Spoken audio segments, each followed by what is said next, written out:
Assalamualaikum warahmatullahi wabarakatuh. Kembali lagi bersama saya Agus Ayudi. Di pertemuan ke-8 kali ini kita akan membahas tentang menyusun rencana produksi. Di langkah-langkah sukses dalam perencanaan produksi, itu langkah-langkahnya seperti apa? Oke, langsung saja lanjut ya. Yang pertama ada peramalan permintaan, yaitu menganalisis data, penjualan historis, dan tren pasar untuk memperkirakan kebutuhan. Nah, jadi seberapa banyak gitu produk yang akan dibeli pelanggan di masa depan. Nah, kenapa penting?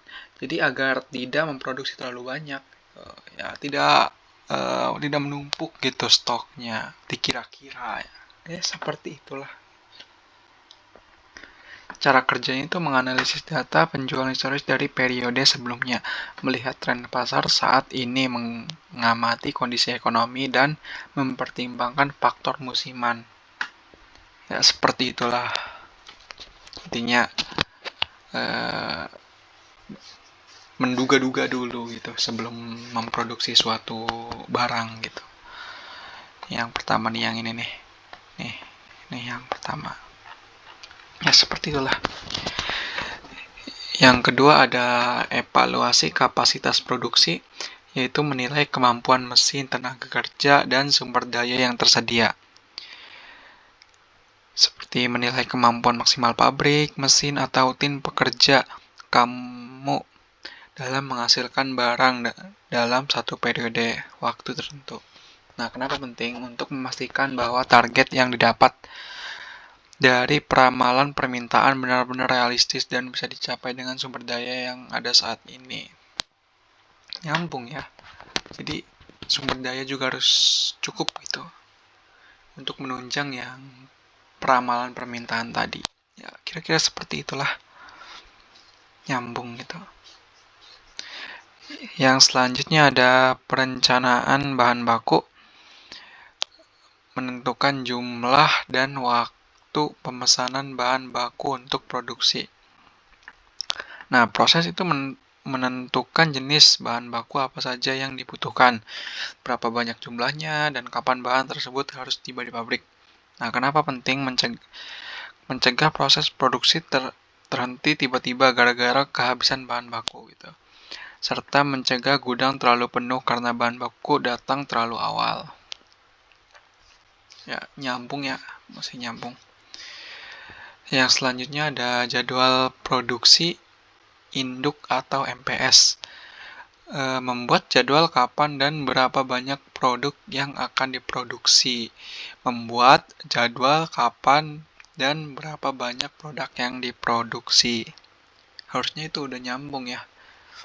Ya gitulah. Bingung jelasnya. Itulah, produknya harus terjadi.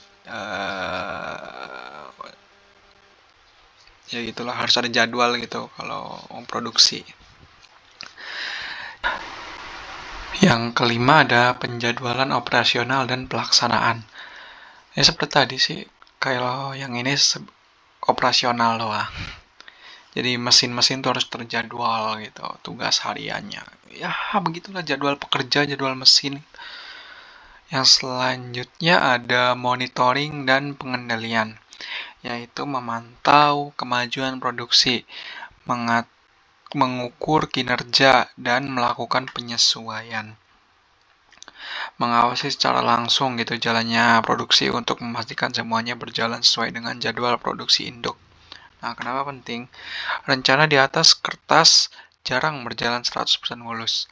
Mesin bisa tiba-tiba rusak, bahan baku bisa terlambat gitu datang, atau pekerja ada yang tidak masuk. Ya, begitulah. Pokoknya harus dicatat. Kalau ada yang nggak masuk gitu atau barang-barang rusak, catatlah. Kita sebagai konteksnya gitu sebagai manajer gitu harus ya seperti itu.